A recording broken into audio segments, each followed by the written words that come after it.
하나님의 은혜를 찬양합니다. 하나님께서 우리에게 중요한 시간표들을 허락하시고 계십니다. 우리는 처음도 끝도 하나님의 인도를 받기를 간절히 소원합니다. 하나님이 원하시는 것은 우리가 복음 속에서 평안함을 누리고 우리가 그리스도의 제자로 세워지는 것입니다. 믿습니까?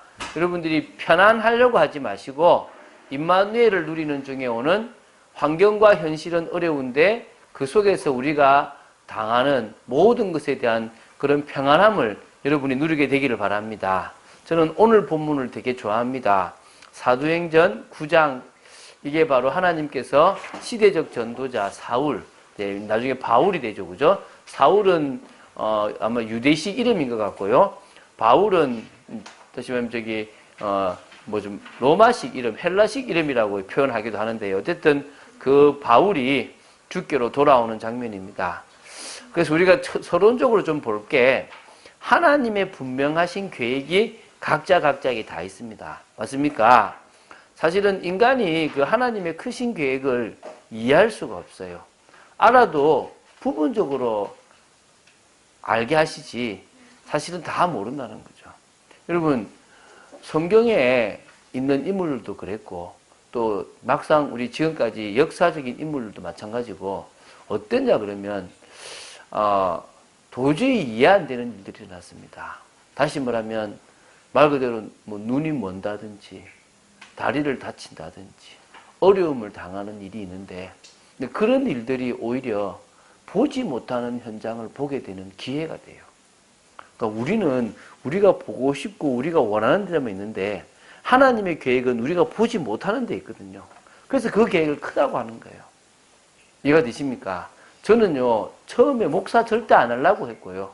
목사를 하더라도 저는 제가 하고 싶은 전문색을 하고 싶었습니다. 제가 이 강남에 와서 이렇게 목회를 하게 될 줄은 저는 생각도 못 했습니다. 지금 제가 하고 있잖아요. 언제까지 하느냐? 주님이 허락할 때까지 하고 싶어요. 근데 물론 제 마음이 주신 마음이세요. 나이가 너무 들면 안 된다. 저는 20년 보고 있습니다. 제가 지난주도 어떤 목사님한테, 목사님, 우리 20년만 사역하자. 그리고 나는 저 북한으로 가고 싶다. 그때는 아마 통일이 돼 있을 건데 그곳에서 난 선교하고 싶다. 그래서 목사님, 우리 이제 20년 생각도 말고 고민도 말고 그냥 달려가자. 이렇게 얘기를 했습니다.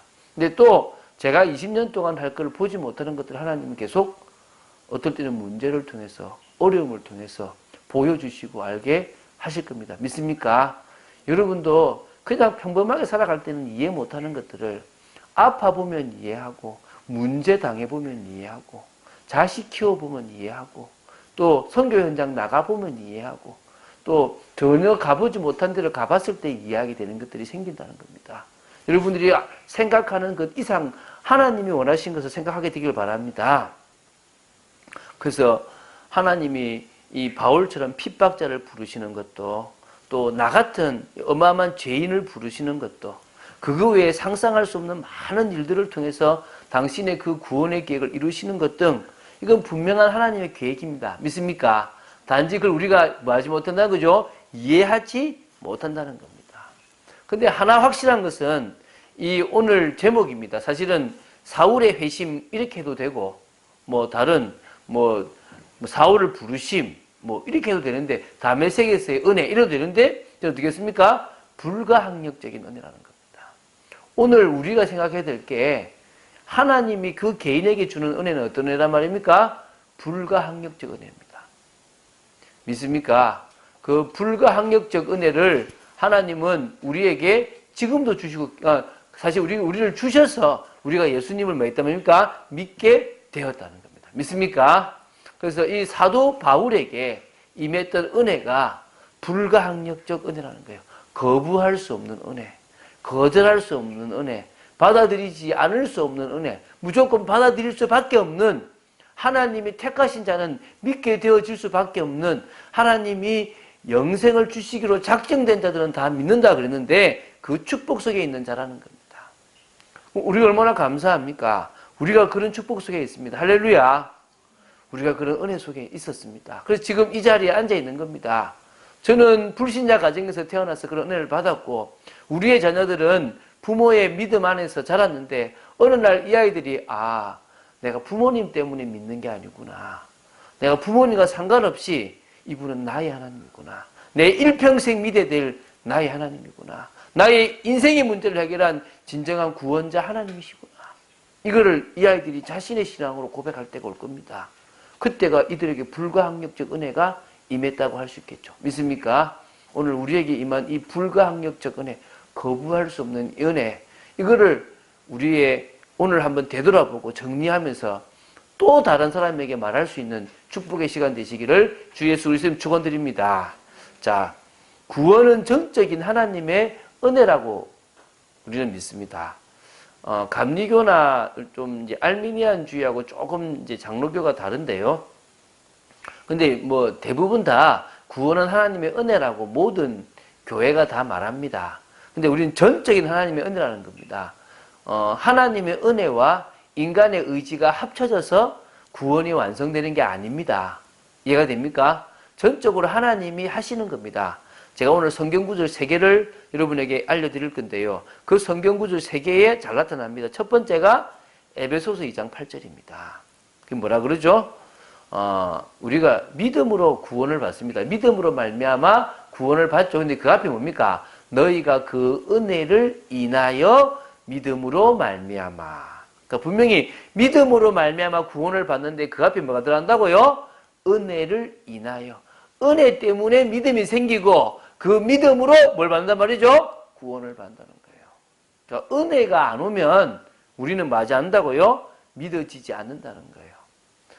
그래서 이게 되게 중요한 말입니다. 지난번에 말했지만 우리가요, 회개하고 믿고 성령이 임해서 우리가 중생하는 게 아니라 주님이 우리에게 새 생명을 주시고 새 마음을 주셨기 때문에 우리는 뭐 한단 말입니까? 회개가 일어나고 믿음이 생긴다는 겁니다. 그래서 우리는 전적으로 뭡니까? 그 믿음은 누가 주신 거다? 하나님이 주신 거다. 전적인 하나님의 은혜라는 거죠. 마태복음 16장 16절 17절에 우리가 좀 보면 또 알 수 있습니다. 16절에 우리가 잘 아는 것이죠. 시몬 베드로가 이제 대답하는 건데요. 뭐라 그럽니까? 주는 그리스도시요 살아계신 하나님의 아들이십니다. 너무 중요한 고백이죠. 이럴 때 여러분 마음속으로 따라하시고 입술로 따라하셔야 됩니다. 이 마태복음 16장 16절 나올 때는 여러분 가만히 있으면 안 됩니다.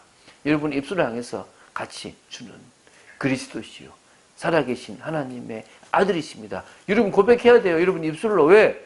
이거는요 죽을 때까지 고백해야 될 겁니다. 근데요 17절에 참 중요한 말이 나와요. 17절 참 중요하다 보거든요. 바 요나 시몬아. 이 바자가 누구누구의 아들이에요. 요나의 아들 시몬아, 네가 복이 있다. 이것을 알게 한 것은 내 혈육의 아버지가 아니요 하늘에 계신 내 아버지다. 야, 이건 네가 깨달은 것처럼 보이지. 네 육신의 부모가 깨닫게 한 것처럼 보이지. 착각하지 마. 하늘에 계신 내 아버지가 은혜 주셨기 때문에 깨달아지는 거야. 할렐루야. 그래서 여러분 진짜 계속 고백하시기 바랍니다. 요한복음 1장 12, 13절도 똑같이 나와요. 요한복음 1장 12절 뭐 다 알죠? 뭡니까? 영접하는 자 곧 그 이름을 믿는 자들에게는 하나님의 자녀가 되는 권세를 주셨으니. 우리 13절을 따라야 돼. 13절. 뭐라 그러죠? 이는 혈통으로나 육정으로나 사람의 뜻으로 나지 아니하고 오직 뭡니까? 하나님께로서 난 자들이다.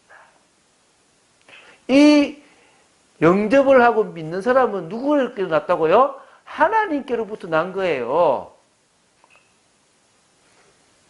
이해가 되십니까? 혈통 육정이 아니라는 거예요. 하나님을 말미암아 났다는 겁니다. 오늘 이게 믿어져야 돼요. 하나님의 전적인 은혜로 우리는 믿음이 생기고 영접하게 돼 있다는 거예요. 그럼 지금 사도 바울도요. 그런 케이스라는 거예요. 그렇죠? 자, 그래서 은혜 받은 사람은요. 예수님을 그리스도로 믿게 되는 거예요. 다시 말하면 우리가요. 은혜 받기 전에는 우리 영혼이 죽은 영혼입니다.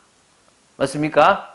하나님의 은혜, 성령이 죽은 영혼 속에 임하니까 성령의 역사로 살아나서 새 마음이 생기는 거예요. 새 마음이 생기니까 진정으로 보이지 않던 자신의 죄가 보이고 자신의 문제가 보이는 거예요. 나는 살아갈 수 없구나. 창세기 3장이 진짜 문제구나. 지금도 아이들은요, 엉뚱한 것을 문제로 생각해요. 자신이 불행한 거, 자신이 공부 못하는 거, 자신이 지금도 애들한테 뭐 힘든 거, 이걸 다 뭘로 잡는다고요? 다른 걸로 잡아요. 영적인 거, 영적인 거. 저는요, 사춘기도 영적인 거라고 생각됩니다. 물론 뇌 맞죠? 근데 그 뇌의 이상이 언제 온 겁니까? 창세기 3장 이후에 온 거예요. 이해됩니까? 자, 여러분, 쉽게 알츠하이머.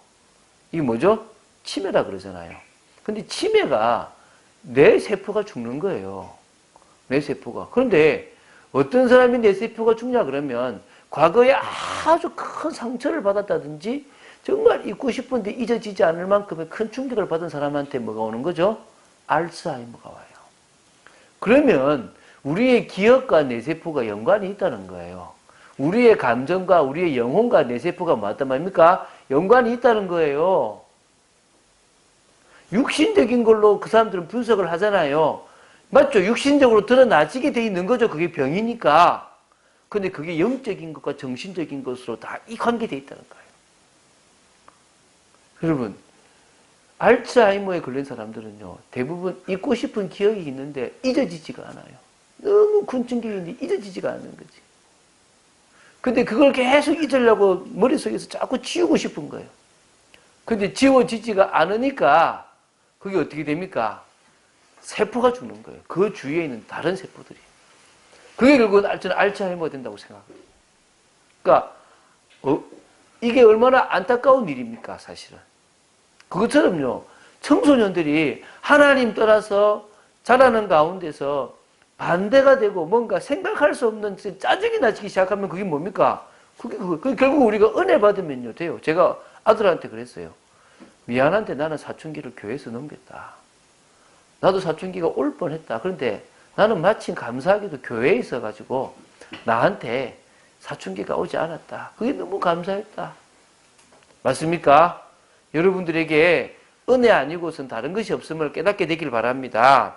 그래서 내가 진짜 죄인이고 회개해야 될 사람이구나. 나는 예수 그리스도가 아니면 안 되구나가 깨달아지면요. 그때 예수가 이 문제를 해결하러 오신 그리스도이심이 믿어져요.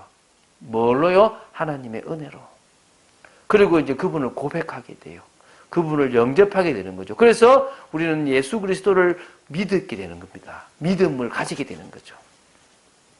자, 그래서 성경과 교회 사이에 이런 하나님의 불가항력적 은혜가 참 많이 증거되어 있습니다.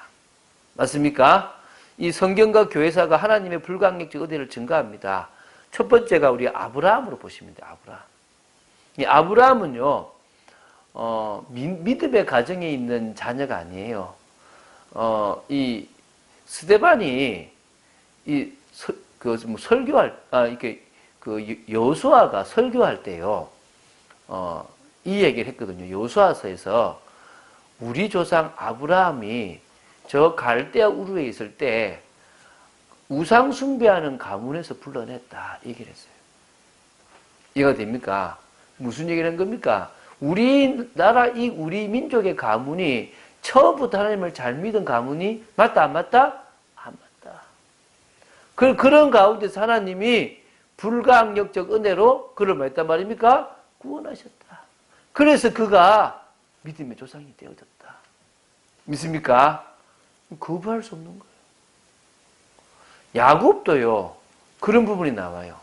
뱃속에, 리브가 어머니 뱃속에 에서와 야곱이 같이 쌍둥이로 있을 그때에 이야기해요. 하나님은 큰 자가 어린 자를 섬기는, 다시 말하면 야곱을 사랑했다라고.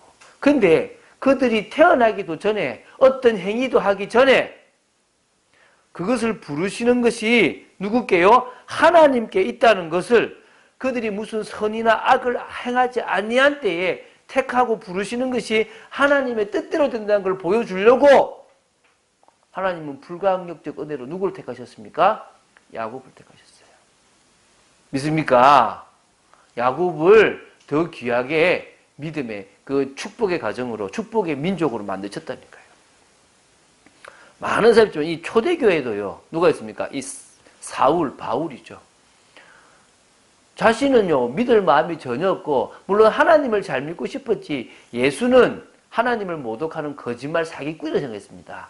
그런데 그가 지금요, 하나님의 그 불가항력적 은혜 속에서 예수님을 믿게 됩니다. 우리 두 번째로 그 부분에 대해서 한번 다뤄볼 건데요.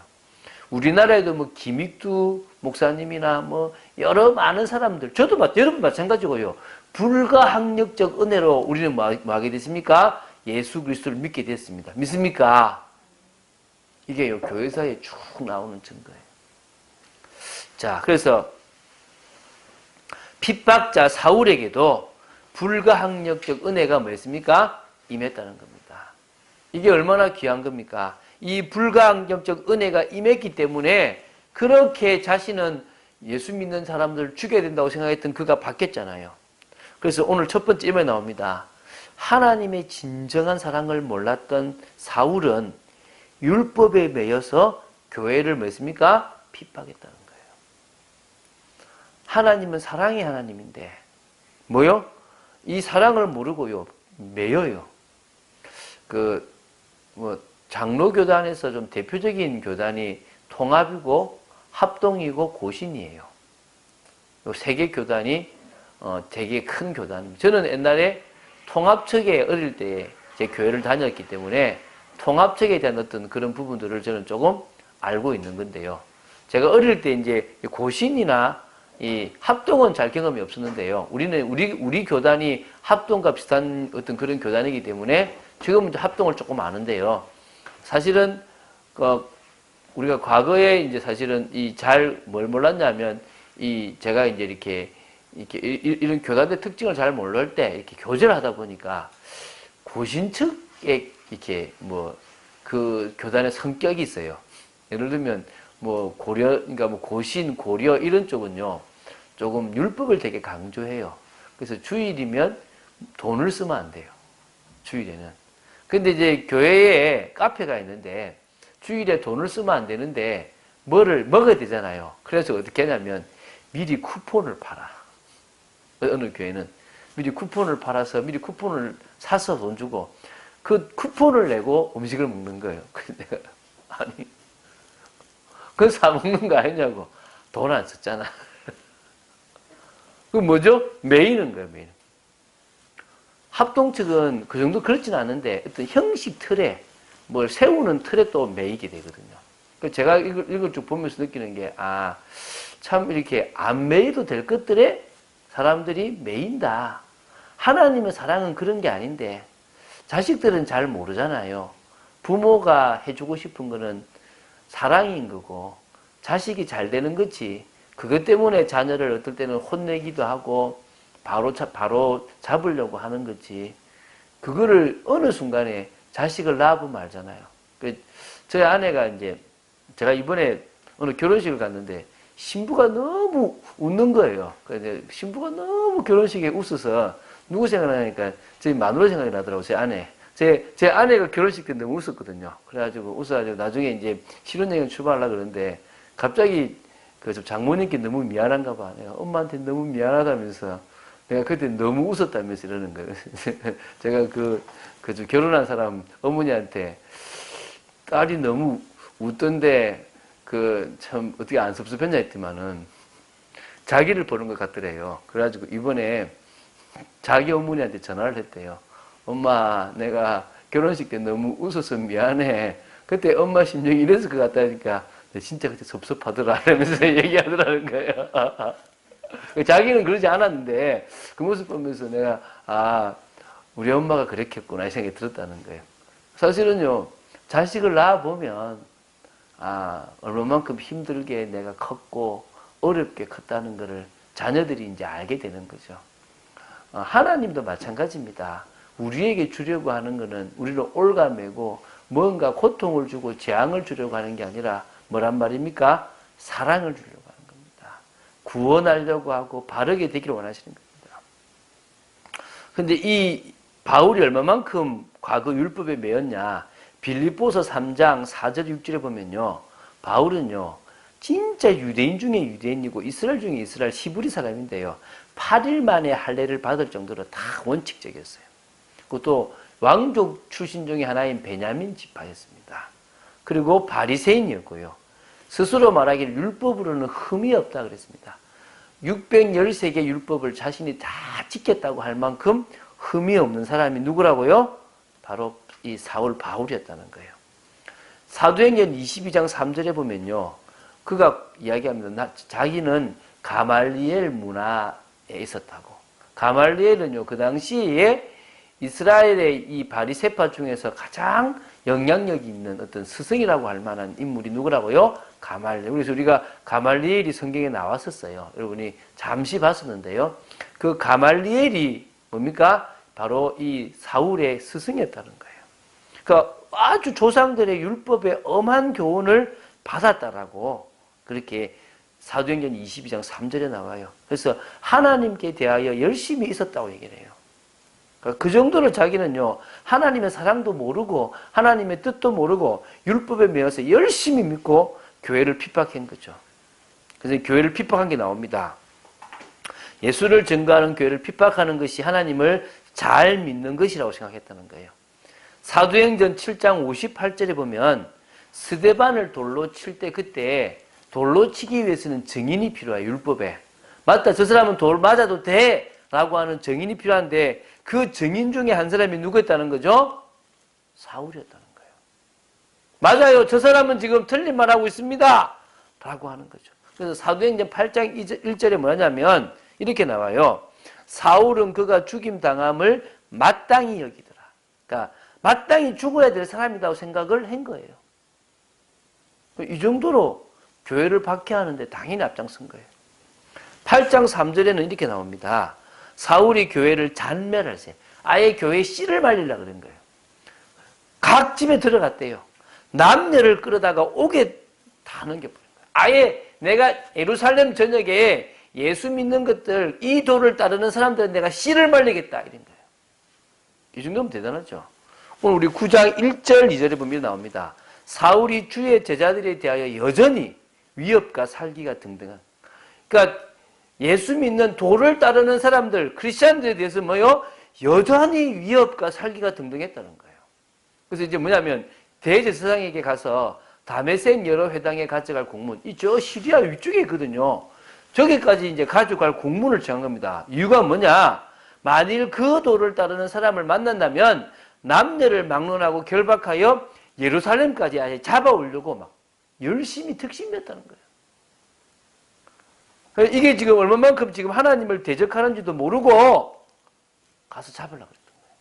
참, 이 지금 정신이 없죠? 모르는 거죠. 무지한 거죠. 여러분, 무지한 게요. 안타까운 겁니다. 우리가 하나님의 사랑을 모른다. 안타까운 거예요. 불쌍한 거예요. 하나님의 말씀과 뜻을 모른다. 안타깝고 불쌍한 겁니다. 어제 자고 한 1년 동안을 계속 이렇게 나누던 사람이 고백하더라고요. 목사님, 제가 종교 생활했어요.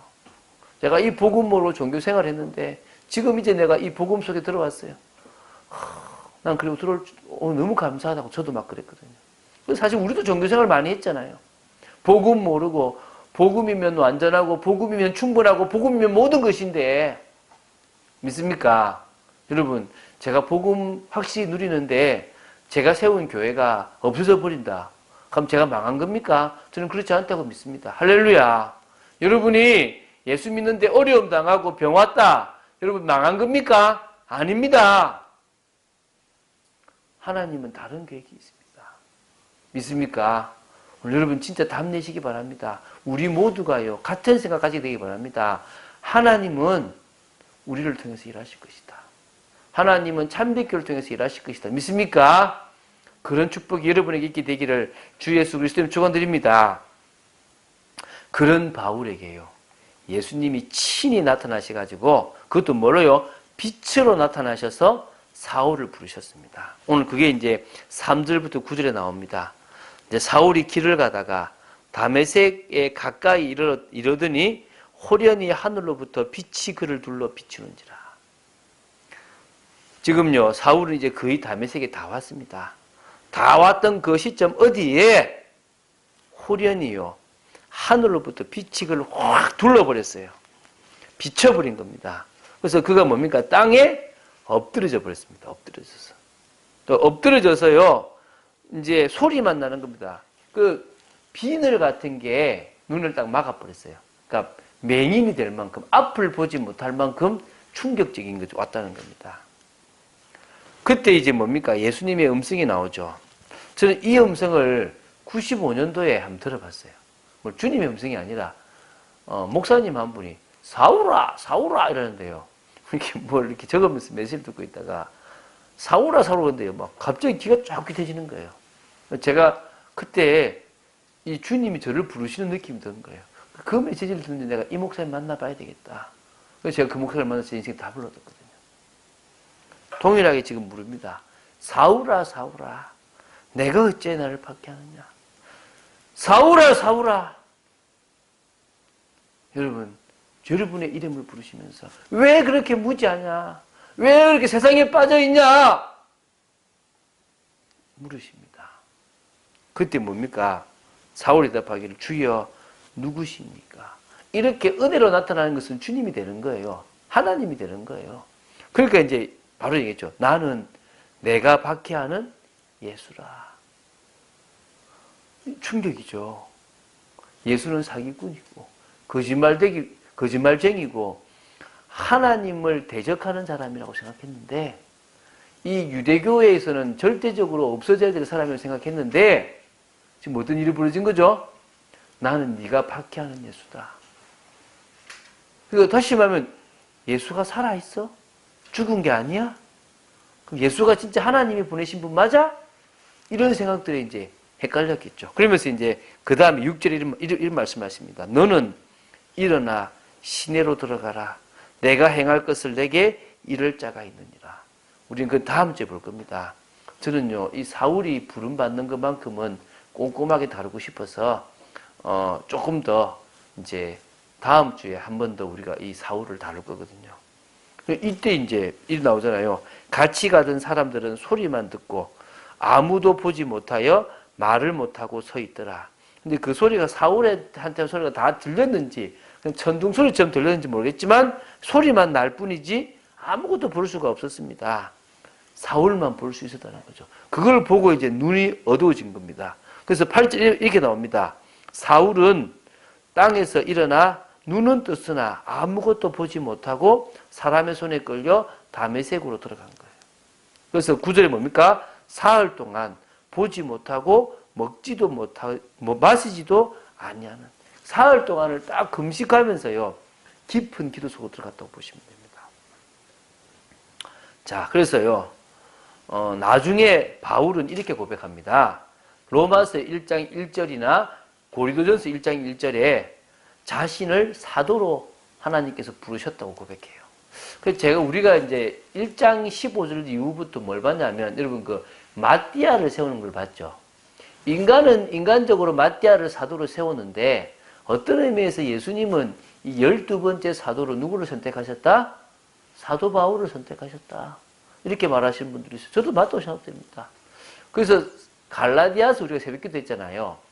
갈라디아서를 보면 이렇게 나와요. 뭐라 나오냐면, 나는 주님이 나를 불렀다. 사도들에게서 배운 게 아니라 예수님으로부터 직접 들었다 이런 거예요. 그래서 난 사도라고 얘기하는 거예요. 그래서 자신이 예수님으로부터 직접 들었고 사도로부터 듣지 않았던 것을 갈라디아서 변명해요. 나가 예루살렘에 몇 년 뒤에 갔는데 아무도 못 만났고 야고보하고 베드로만 보고 왔다, 막 이런 식의 짧은. 그래서 나는 그들에게 들은 게 아니라 이미 주님으로부터 그걸 다 듣고 알았다 얘기하는 거예요. 그래서 나는 주님으로 부름받은 뭐라 말이죠? 사도다. 그런 얘기를 한다는 거예요. 그래서 이 불가항력적 은혜로 구원받은 그에게 하나님은 또 최고의 그릇까지 허락하신 거죠. 그건 다음 주에 한번 보도록 하겠습니다. 3번입니다. 자, 이 불가항력적 은혜가 언제 예정이 되었느냐? 창세전부터 하나님은 구원의 계획을 예정하셨습니다. 그래서 그 구원의 계획은 우리에게 불가항력적 은혜가 된다는 겁니다. 자, 예정과 관련된 성경 구절이 있습니다. 에베소서 1장 3절 14절, 로마서 8장 29절 30절, 로마서 16장 25, 27절이 있습니다. 자, 에베소서 1장 3절 14절이 좀 대표적이라고 할 수 있는데요. 찬송한다 바울은. 왜? 창세 전에 그리스도 안에서 하늘의 신령한 복을 주시기 위해서 우리를 뭐 했답니까? 예정하셨다. 정하셨다. 하나님의 영광을 찬송하기 위해서 우리를 정하셨다. 그리스도로 통일되게 하기 위해서 정하셨다. 얘기합니다. 로마서 8장 29절 30절 보면요. 하나님은 우리를 만드시기 전에 미리 아셨대요. 미리 아신 우리를 미리 정하셨대요. 정하신 우리를 미리 부르셨대요. 하나님의 시간표에 부르셨대요. 부르신 우리를 의롭다 하셨고 의롭다 하신 우리를 뭡니까? 영화롭게 해주신다고 얘기하는 겁니다. 믿습니까? 이게요. 하나님의 구원이에요.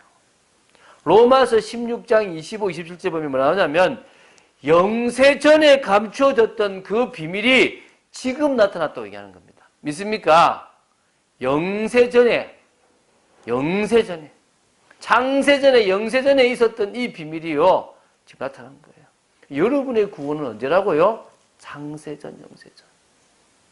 하나님은 여러분을 불신자 가정에서 택하시기로 마음먹은 거예요. 제가 요새 느끼는 게 나만 이렇게 불신 가정에서 목사가 된 그런 케이스인가 싶은데 참 많더라고요.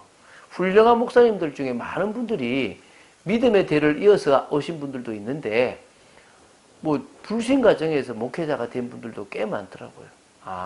하나님이 그런 분들을 쓰시는구나. 나도 쓰시겠구나. 이런 생각들이 들 만큼요. 하나님 여러분 쓰십니다. 믿습니까? 창세전부터 여러분을 예정하셨습니다. 여러분이 지금 다른 데 정신 팔지 마시고 딱 집중하시기 바랍니다. 주님이 주신 그 은혜에 집중하시기 바랍니다. 자, 근데요. 오늘 이 두 번째 여기 좀 중요해요. 사실은 모든 인간은요. 죄로 인해서 하나님을 떠난 상태에서 하나님은 우리 인간을 뭐 했단 말입니까? 선택해 주셨다는 거예요. 지금 어려운 얘기를 하고 있습니다. 이게 무슨 말이냐면, 자, 예정이라고 이야기하면요. 선택받은 사람이 있죠. 그럼 뭐겠습니까? 반대로 선택받지 못한 사람도 있다는 겁니다. 맞습니까? 그렇겠죠? 그래서 그걸 좀 어려운 단어로 뭐라고 하냐면요. 신학용어로 유기라 그래요, 유기. 선택이 있고 유기가 있다는 거예요. 근데 어떤 자꾸 이렇게 목사님들이 뭐라고 얘기하냐 그러면 또 그 불신자들도 야, 하나님 나쁘네. 아니, 나는 지옥 가기 싫은데 하나님이 정해놔서 지옥 가는 거야? 너는 하나님이 버려버리면 나는 지옥 가야 되는 거야? 이런 얘기를 해요. 여러분 어떻게 생각하십니까? 하나님이 버리면 그냥 버림받아 버리면 지옥 가야 되는 겁니까? 그게 착각이에요. 오늘 제가 읽었잖아요. 지금 전 세계 인구가 76억이라고 칩시다. 76억 전체는요. 하나님이 버려서 지금 지옥 갈 존재가 아니라 스스로 창세기 3장과 자신의 자범죄 때문에 지옥 갈 수밖에 없는 존재예요. 하나님이 유기한 게 아니라 스스로 유기된 거예요. 이 말 이해갑니까? 하나님이 우리에게 그냥 가능성이 있고 지옥 갈 수도 있고 천국 갈 수 있는 우리를 택한 게 아니라 당연히 지옥 가야 될 신분에 있는 우리를 뭐 했단 말입니까? 택하셨다는 거예요. 믿습니까? 당연히 지옥 갈 수밖에 없는, 멸망할 수밖에 없는 그 속에 있는데 어떤 기준인지 모르지만 그 당신의 기준으로 우리를 하나님 자녀 삼아 주셨다는 거예요. 다른 사람은 그냥 가만히 놔둬버리고. 하나님이 버려서 지옥 가는 게 아니라 하나님이 선택하지 않아서 지옥 가는 거예요. 이거 됩니까? 하나님이 너는 지옥 가라고 해서 지옥 가는 게 아니라 스스로 자신들의 죄 때문에 지옥 가는 거예요. 맞습니까? 우리 오늘 앉아서 잘 말씀을 들으시고 집중하시기 바랍니다. 오늘 하나님 주시는 은혜 속에 있게 되길 바랍니다. 말씀 속에서 집중하시고 또 은혜 속에 있게 되길 바랍니다. 정말 중요한 얘기예요. 로마서 3장 10절에 의인은 없나니 하나도 없다고 합니다. 로마서 3장 23절에 모든 사람은 지금 뭡니까? 하나님을 떠나서 스스로 지옥에 갈 수밖에 없는, 자신의 죄 때문에 완전히 망할 수밖에 없는, 어느 누구도 구원을 받을 자격이 없는 가운데 다 멸망해야 될 그 상황 가운데서 하나님은 당신의 계획 속에서 우리를 구원하신 거예요. 그래서 불공평한 게 아니라 은혜라고 얘기하는 겁니다. 이해가 됩니까? 제가 지난 주간에요. 한 주간 동안 청년들 몇 명한테 은혜야. 그 구원의 큰 은혜를 받아놓고 왜 육신적인 것 때문에 자꾸 시험 들어? 그 얘기를 자꾸 했습니다. 여러분, 우리는요, 육신적인 게 있어도 되고 없어도 됩니다. 믿습니까? 자, 그래서 값없이 주신 하나님의 사랑이기에 우리 뭐라 한다고요? 은혜라고 하는 겁니다. 인간의 노력으로는 도저히 받을 수 없기 때문에 하나님은 값없이 우리에게 은혜로 주셨습니다. 맞습니까? 우리는요, 구원을 주신 그 이유를 알아야 됩니다. 그러면요, 이 은혜구나를 압니다. 부모가 자식을 어떨 때는 혼내요. 어떨 때는 부모가 자식한테 뭔가를 힘들게 시켜요. 이유가 뭡니까?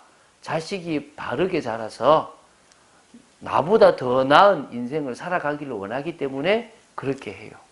맞습니까? 동일합니다. 하나님은요, 우리에게 구원 안에 있는 축복을 통하여 우리가 더 이상 불신자처럼 비참한 인생을 살지 않기를 원하시는 겁니다. 하나님은 우리가 구원받은 자로서 구원받은 자의 축복을 누리고 그 은혜의 영광을 찬양하는 삶을 살기 원하는 겁니다. 그래서 바울은요, 로마서 1장 14, 15절에 빚진 자다 나는 빚진 자. 그래서 이 빚진 자기 때문에 나는 빚을 갚는 심령으로 전도한다. 값없이 받았으니까 값없이 다른 사람에게 뭐라고요? 주어라. 전도자의 삶을 살아가는 겁니다.